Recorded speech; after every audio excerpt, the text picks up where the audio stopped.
Okay, everybody, we're live at Sanford Stadium, Athens. I'm gonna have to have Darby turn this camera around in a minute because this is a pretty wild scene behind us. It's all the students have filed in, and this is not. I'm not here to knock Texas students, but like it's top to bottom 4 sections over. And I mean, I know Texas students have gotten a lot better about this, but welcome out to Sanford Stadium. CBS Austin's coverage of Texas football brought to you by Best Day Brewing as we begin our live stream before the Texas-Georgia game. Still 90-plus minutes to kick butt. The Texas players are out on the field. And we've got a very special guest to open our live stream tonight. Joe Cook from Inside Texas coming on. Great timing. But for me, maybe not for you as much. Just a general feel of Athens. I know you haven't spent a whole lot of time here, but what are your general thoughts today? I know you said you got to walk a little bit of the campus and see a little bit of Athens. Yeah, you can tell it's a big game for even Georgia. And they get these games. They had Alabama, but you can tell everybody's just focused on what's happening. And I saw a couple of my friends get barked at, but everybody's been pretty hospitable. And then, again, I wish everybody could see. You can even see just kind of around us.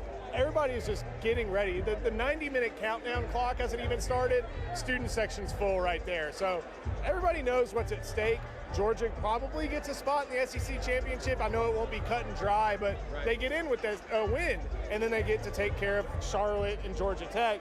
Big game, and they know how important it's going to be. I don't want to dive into the scheduling because I thought that really for Texas it worked out perfectly because they needed that month of September this year to play some of those games. But what do you expect tonight? Like, this is obviously a different Georgia team than we've seen. They're still extremely good. I laugh about that a lot. Like, they're very good. They're still 8-1. They're still, no, you're all good. They're still 8-1. People pay no attention. But they're still 8-1. What are your first, let's start with the offense. Georgia defense isn't exactly what it's been. What are some of your expectations offensively? I feel like Texas knows that running into the teeth of the Georgia defense, even though they don't have some of the super freaks that we're so used to, may not be the best course of action. I've been saying all week that I think it's a good idea to maybe attack anybody whose name isn't KJ Bolden. I respect Dalen Everett, guys like Raymond Wilson and CJ, that whole linebacker core. You got to put those guys in a lot of conflict. So maybe we'll see a little bit more short passing, intermediate passing, not trying to run it right at these guys because it's a little stubborn to try and do that. We know Kirby Smart tries to take that away.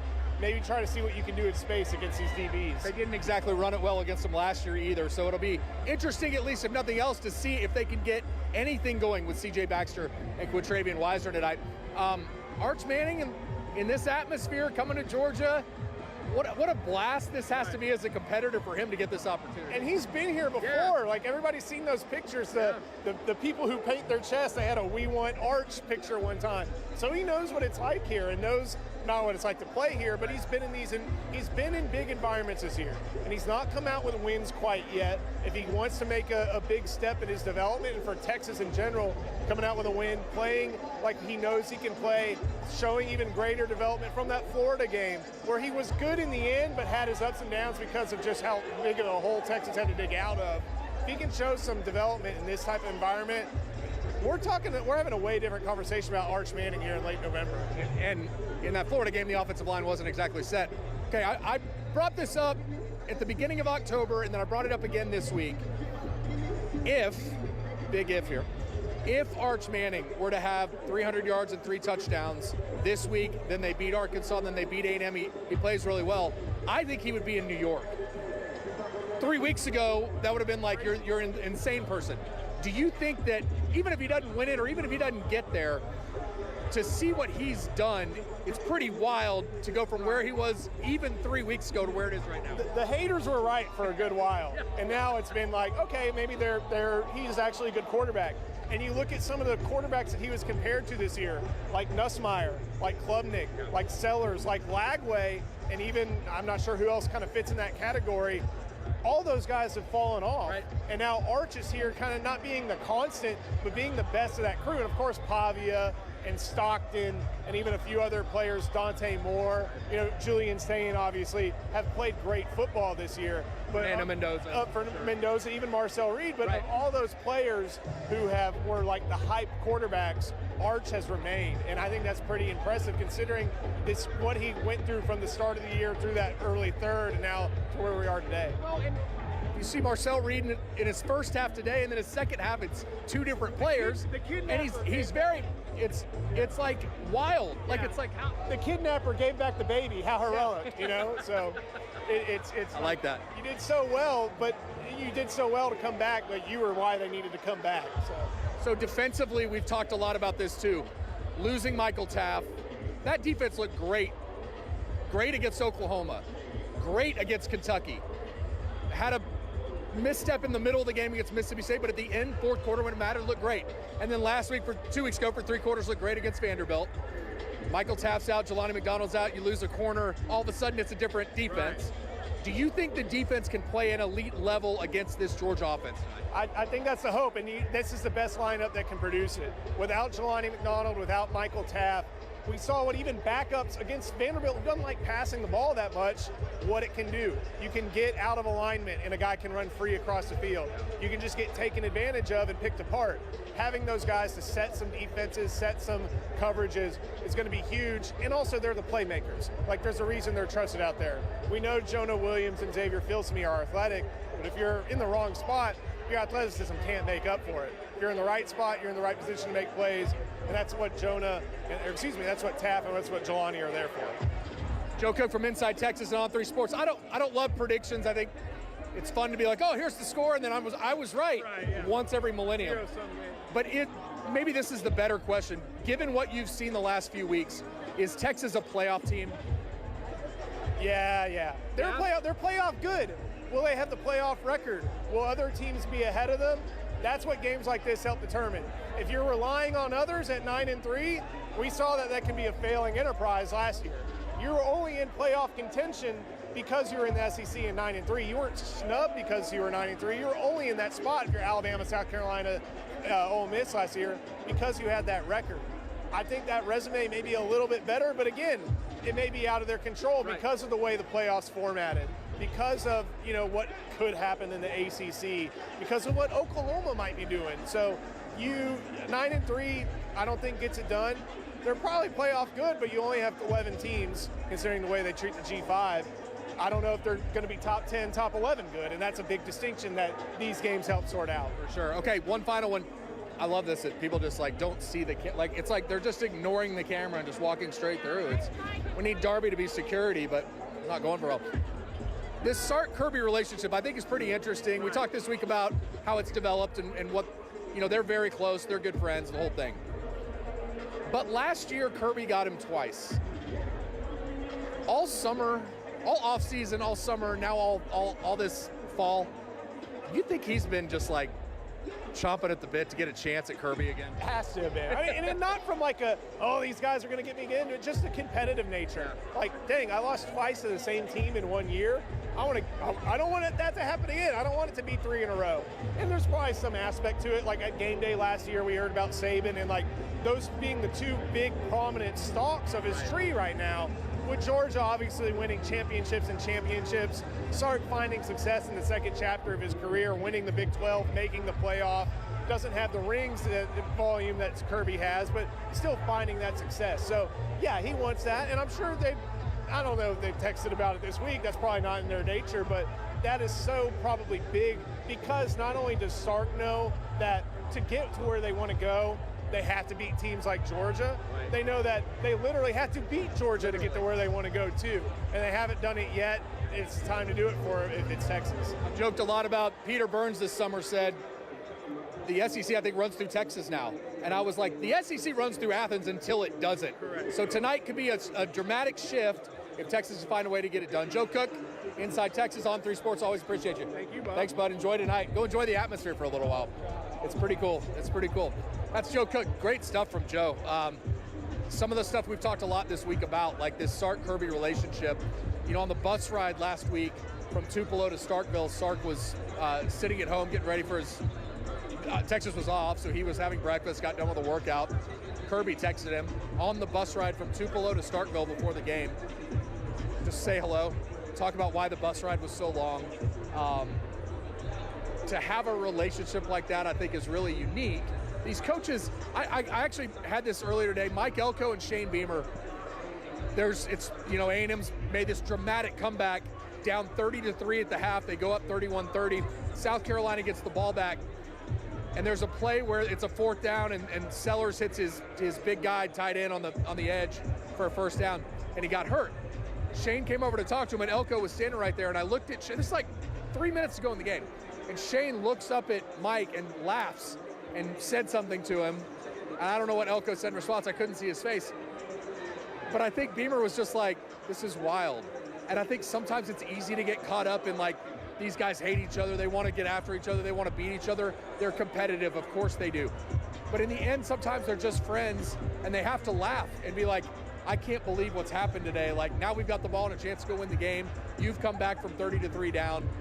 So I think these coaches always have a unique relationship. Some of them don't like each other, obviously, but I think there are guys who do, and I think it's a very intriguing matchup tonight because Kirby really got Sark in this Texas offense in game 1 last year, down 20-0 at the half, final of 30-15. But we talked, Adrian Phillips has his segment AP Honors. We talked about that corner blitz that they ran that Quinn never saw coming, and they fumbled early, midway through the first quarter, that really changed the dynamic of that game.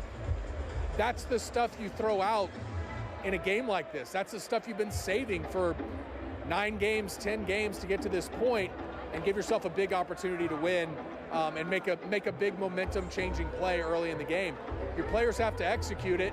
If Quinn happens to step back or that guy misses the tackle, maybe it's a different game. There's a guy running free that Quinn finds. And so it's just those plays, like a play here and a play there is going to make the difference tonight. I know Sark talked about that too. 5 to 7 plays make the difference in a game. And they're going to have defensive guys like Anthony Hill and Michael Taff who are on the field for 80 plays. Those guys do that every game.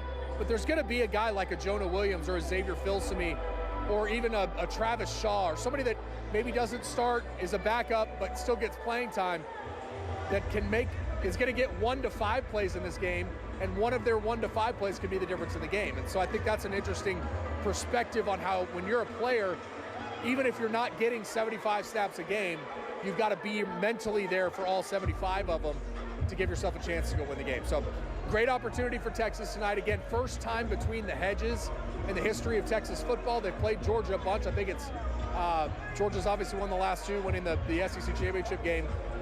We did a few Texas throwbacks in our Burn Orange Blitz last night, and one of the throwbacks was that 1984 game. Not to dive too deep into that, January 1st, 1984, but that was my first college football game. I always love telling this story. I had been to like a polo event and some golf at the Byron Nelson in Dallas. I'd never been to a major Mavericks game, Cowboys game, Rangers game, whatever. And my first game was January 1st, 1984 in that Texas-Georgia game. And we got into the stadium, and my dad said, my mom and dad told me I was telling people to hush because it was like, why is everybody being so loud? You're not allowed to be loud at sporting events. I mean, at golf, you can't say anything. And I got that opportunity, and boy, I don't remember the game at all. Obviously, I've seen the highlights now. And one of the toughest losses in Texas football history, losing to Georgia 10-9, and it cost them a national championship. But it's fun to go back and see some of the games that have been played over the history between 2 really good teams, because you find a lot of that was an incredible game. Texas, Georgia in the Sugar Bowl with Sam Ehlinger first. Let's go back. First, Bevo attacks Uga. Terrifying moment, especially if you're Uga, who, by the way, his doghouse is right next to us. I'll show you that in a minute. But Bevo attacks Uga early, and then Texas just came out against it. Everybody said that Georgia team didn't want to be there. I'll never believe a guy steps on the field and doesn't want to be there. But Sam Ehlinger played great. Texas won 28-21. He had 3 touchdowns. And then after the game is when he said, Longhorn Nation, we're back. And they weren't. That's okay, because in the moment, I remember seeing Sam on stage, and he looked down at a friend of his before he was interviewed by Holly Rowe. And he looked down at a friend of his and he said, I'm going to do it. Like, I'm going to say it. At some point, I'm going to say it. And then he did. It was a great moment, and I'll never fault Sam. What a great kid, number one. But as long as I live, I'll always laugh about that, because that was like, you felt like, okay, they've taken the step, like they're back. And then they didn't. Obviously, game 2 the next season was the LSU game, and that's the team many call the greatest in college football history. And Texas lost 45-38 at home. What a game that was. the 3rd and 17 conversion, the killer. But again, it's Joe Burrow to Justin Jefferson and Jamar Chase. I mean, what you look back on it now, it's pretty wild. So I know I'm going down a rabbit hole here of games, but I think it's the fun part of going back through the history and seeing some of these games. Obviously, the game in Austin last year was a nightmare from the word go, and that's the game. Obviously, felt like maybe giving Quinn a minute on the sideline, then putting Arch back in. Everybody thought that was going to create a quarterback controversy. Never did. Sark handled that as well as you can handle anything. He's handled Arch Manning exactly the way they were supposed to from the beginning of this year. And let's go back to what we were just talking about with Joe. Just making sure to see if I know we're live here, but I'm trying to make sure we get this out on some of the socials. And if you guys have questions, obviously, please chime in. But we are, the signal's getting bad, so I don't know if I'm gonna have a signal. But I think the way he's handled Arch Manning is pretty spectacular. I think if you really think about what he went through the first month and a half of this season, really 2 months, really this whole season. It's really been the first 2 months of this season. But what he went through to put himself in a position to get where he is now it's exactly what you want to see out of your quarterback, the growth. It doesn't matter that he was in the program 2 years. It doesn't matter that certain quarterbacks moved forward ahead faster. If you go look at his numbers are better than a lot of what the Colt McCoys and Vince Youngs and Sam Ellingers and some of those guys, his numbers are even better than those guys, even Quinn in some categories. And so I think we're seeing what he can be with an offensive line that gives him a little time, but also that's how the game slows down for you. When you're worried about somebody hitting you every 2 seconds instead of every 3 seconds, it's a much different game. So this is a much different Arch Manning than what we saw when they came to Columbus in late August, and then now what it's going to be for this Texas team here tonight in Athens, Georgia. Pretty special. Yeah, no, Darby just walked up. Here, come give us a feel real quick. We're still not even 90 minutes to kick, so we must be starting a little late. They have the clock that goes off.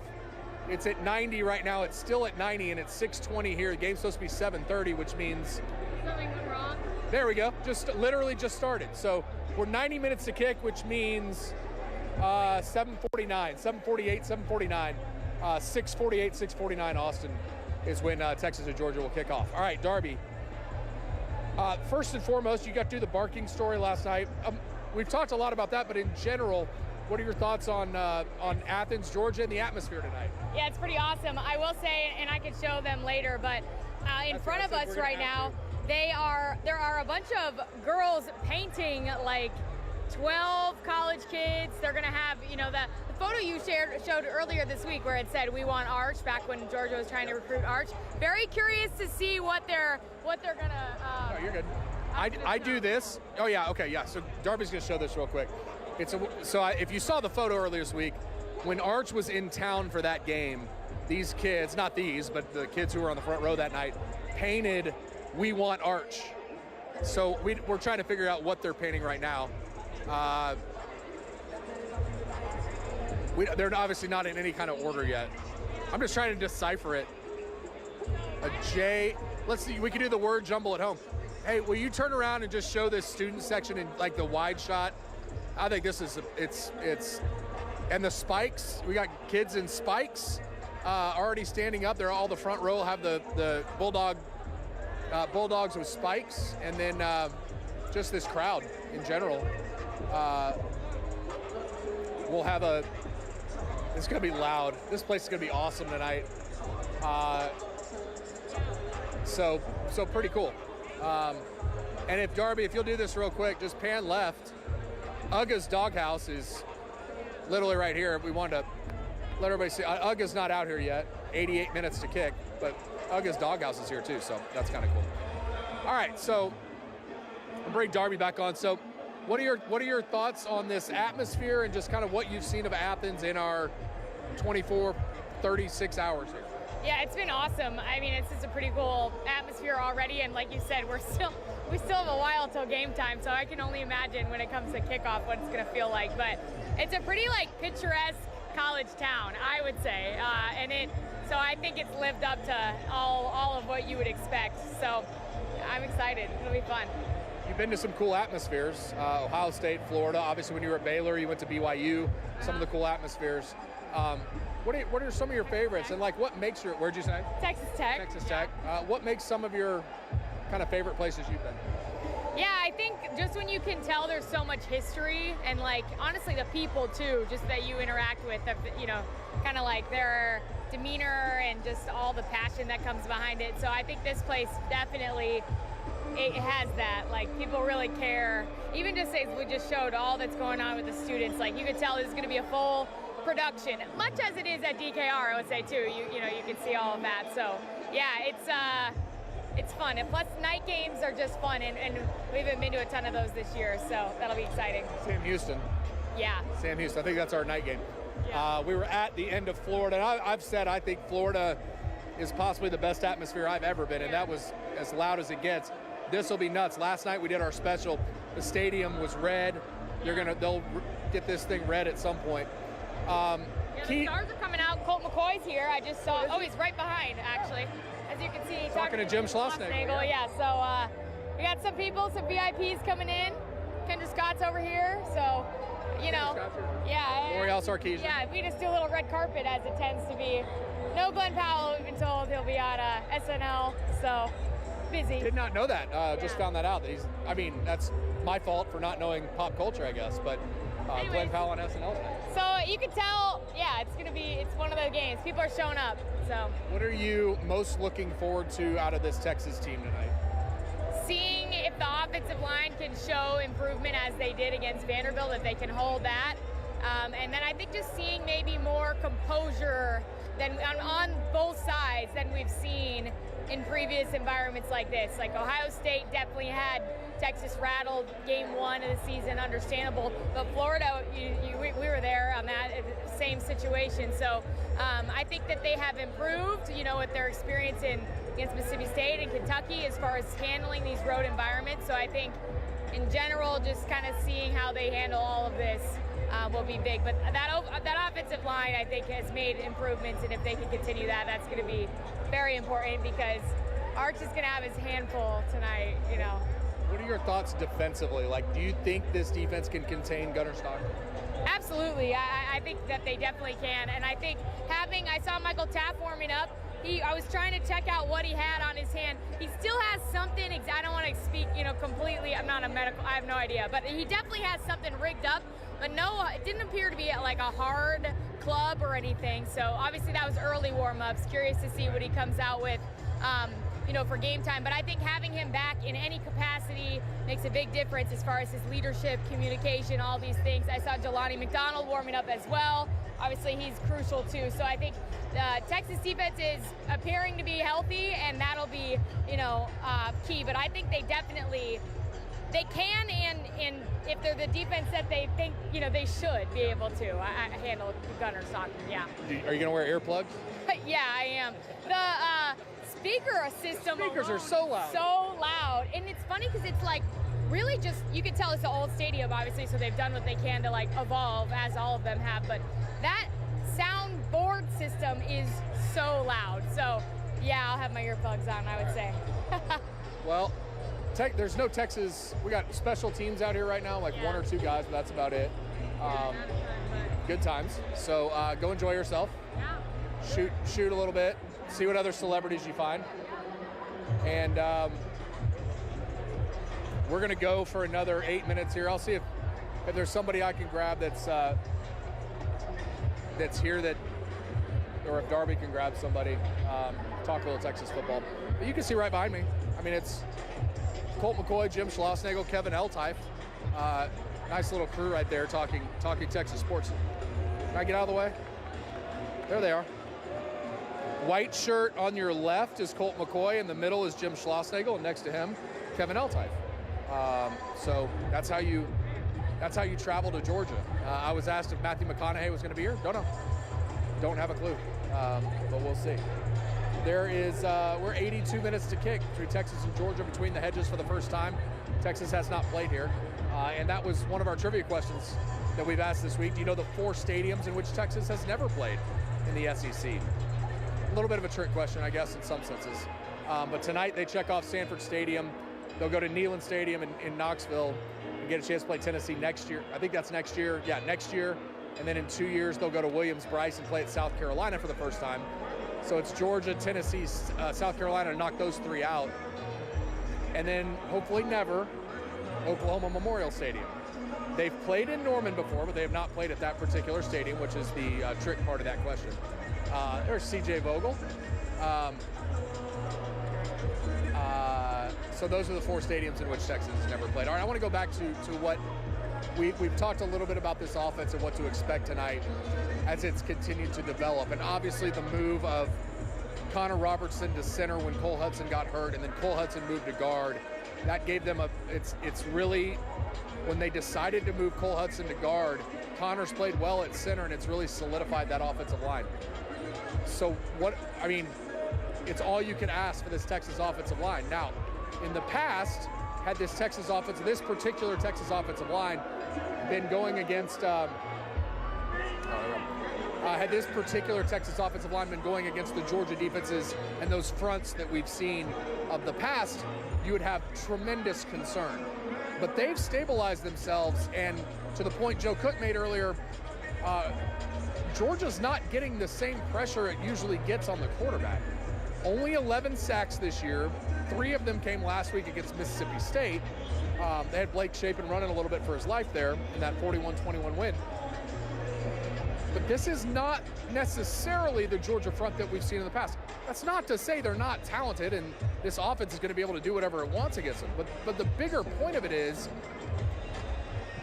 with the instability on the offensive line and through the first 7 games and now a little bit more stable, you feel a little more confident that Arch will have an extra second, which is enormous, to be able to do what he's doing. So there will be plenty of opportunities, I think, tonight for Arch to do his thing. Can they throw the ball downfield? Will they decide to go what they've done in the short to intermediate passing game? We'll see if they decide that. To me, the bigger question is, can C.J. Baxter and/or Quintravian Wise get anything on the ground tonight? Can this offensive line force anything on the ground? And if they can, that is going to totally open up Arch Manning to do some stuff. So there's an opportunity there for Texas to be able to do some stuff tonight offensively that they haven't been able to do in those first, the Ohio State game, the Florida game, some of those type games. And then they move on to this game. If they can get the run game going at all again, last year, I think it was 29 carries for 27 yards, and then maybe 28 or 29 yards in the SEC title game. They've got to be able to do better than that on the ground, you would think. That's not necessarily the truth. You would think they do. A lot of horns down. There's a guy walking in the section right now. The entire student section is throwing the horns down at him as he walks in with horns up. I love it. But you're going to have some of those things go your way. They ran for 29 yards last year in that SEC title game, and they went to overtime and had a chance to win the game. So you never say, if you run for 30 yards, you're not going to win. Obviously, that's not the case. But they're going to need to do something to make this thing work. All right, defensively, I think there's a real opportunity for Texas to exploit some things with Gunnar Stockton. Is Gunnar Stockton really a Heisman candidate? Diego Pavia was. Through 3.5 quarters, Texas made him into very little. Can they do the same thing with Gunnar Stockton tonight? Obviously, Georgia has some great running backs, great talent. They have Nate Frazier, Zachariah Branch at wide receiver. But, sorry, somebody's getting yelled at. I just want to see what's going on. But can Texas keep Gunnar Stockton in the pocket, not let him be the mobile quarterback that he can be? Because if they can do some of those things, they're going to have this defense has shown it's elite. You get Michael Taft back and you get Jelani McDonald back at safety. Enormous. That was part of the collapse against Vanderbilt. Neither one of those guys were on the field, and you had 2 young safeties. The communication was, obviously you saw it on the 67-yard touchdown pass to Eli Stowers. It was is what happens when you lose your communication on the back end. So there is going to be an opportunity, I think, for Texas to do some things on that front. So Will Matthews, I'd love to get Will over here if he's available.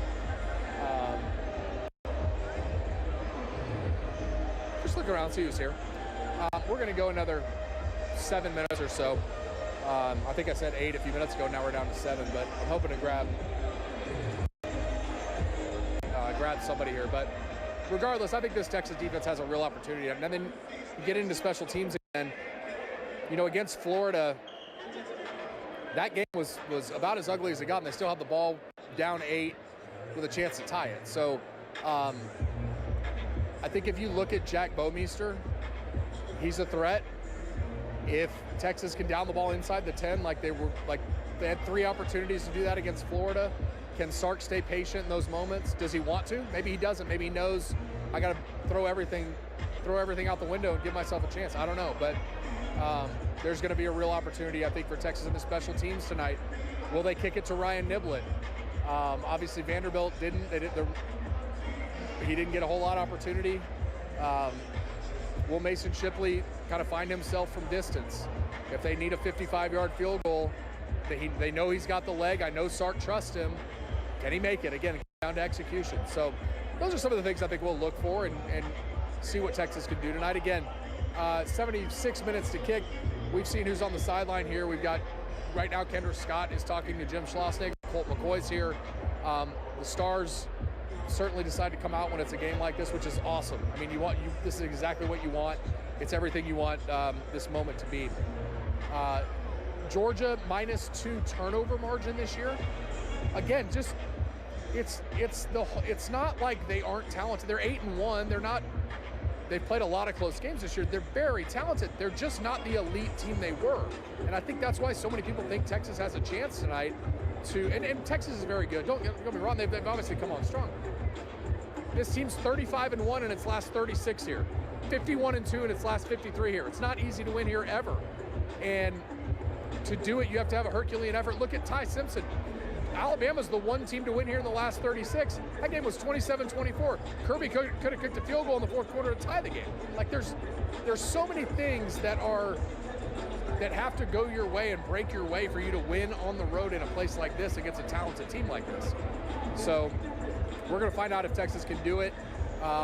They're going to, I just go back to what I was saying to Joe earlier. Joe Cook was here from Inside Texas. I'll go back to what I said to him. I just think Sark has been wanting this so bad after what happened last year in Austin, the way that went down, and then to have the opportunity they had in the SEC championship game to win that game and not get it done. I think he can't wait. Like, he cannot wait for the opportunity to get after his good friend Kirby Smart. And he's going to get that opportunity tonight. So we'll see how it goes. I don't see Will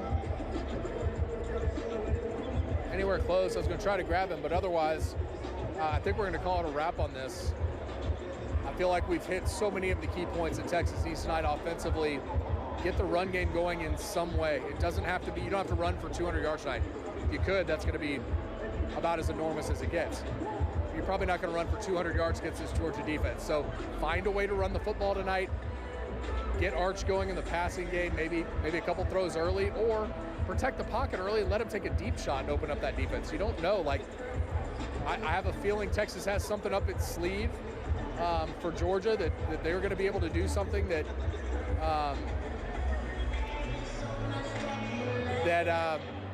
we'll just see. Let's just say I think Texas has something up its sleeve tonight. And then defensively, just contain Gunnar Stockton. Let Colin Simmons and Ethan Burke go to work on the edge. Let Trey Moore get involved. Lance Jackson's been coming on. Brad Spence has been coming on. Let Anthony Hill do his thing, and you get your guys back in the secondary in Michael Taff and Jelani McDonald. You got Malik Murphy ready to cover. Like, you got it all. There was nobody on the availability report this week. Wednesday, Thursday, or Friday, it was totally clear. Credit to the medical team and the medical staff for what they've done to make that happen. But you have nobody on that availability report, your excuses are slim. You've got you're at November 15th or whatever today is. And you've got your opportunity with a healthy team, as healthy as it's going to be in November. And again, if Texas, again, all these things are so far-fetched. Is Arch Manning going to get back in the Heisman Trophy race? Is Texas going to have a chance at the college football playoff? If so, can they go to the national championship game? If they are going to play in the national championship game this year, they have 7 games left to play. I mean, that's a short of winning the SEC championship, then you'd have 6. But you'd have 3, 4, 5, 6, 7. It's an enormous amount of games. Barely halfway through the season, just over the halfway point at 7-2. So with everything that's gone on to get this team to this point, it's pretty wild to be sitting here talking about those things that 3 weeks ago were totally off the table. It's pretty special to be talking about just the very minute. I don't think we're not there yet. The very slim outside chance that Arch could get back in the Heisman Trophy running, but more importantly, that Texas is still in the college football playoff race at 7-2. Again, will the committee penalize them for that, for opening the season at the defending national champion, losing by 7? I don't think they will. I think if Texas is 9-3 and there aren't teams that you're significantly like, Oklahoma's better. Are they? I actually haven't seen that score in a few minutes, so I'm kind of peeking up at the scoreboard, trying to see it. But if Oklahoma beats Alabama, is everybody just going to immediately think Oklahoma's better than Alabama? Just because Mateer was coming off the injury, that's why they didn't play Texas very well? They looked terrible against that. I mean, Texas won that game by 3 touchdowns, or three scores by 17 points. And Texas defense just totally shut down Oklahoma's offense. A healthy Mateer is different. I'm not acting like it's not, but there's some in between there. So I think that's the fun part of this is getting into the discussions of it. Is Texas A&M elite? Yeah. I mean, they are. Is Indiana Ohio State elite? Yeah, they certainly are. But A&M, all of A&M's wins in the SEC have come, it's all they can do. They're 10-0, they've done what they can do. But all of their wins have come against the bottom 7 in the conference, or bottom 8 or 9 in the conference. Like, again, it's the reality. It is what it is. So, Tech up 48-9 on, there it is, Oklahoma up 23-21 in the 4th. So there you go. Will they look at Oklahoma differently with a win over Alabama? We're going to find out. So, all right, this thing's getting ready to get rocking. You're probably not going to be able to hear me, and we'll probably lose connection. But we just wanted to give you a little taste of the pregame here. Sanford Stadium in Athens, Georgia, the first time ever Texas goes between the hedges to take on Georgia. Kickoff is in 69 minutes, which would put us at 7:48, so 6:48 Austin time, 6:48 kick between Texas and Georgia. We look forward to bringing you coverage not just tonight, but tomorrow night on CBS Austin Sports Sunday. We thank you for joining us. This is the CBS Austin pregame live stream on online, brought to you by Best Day Brewing. Thank you for watching. We look forward to a great game tonight. We'll give you a couple scene setters on the way out of here. Y'all enjoy the game tonight.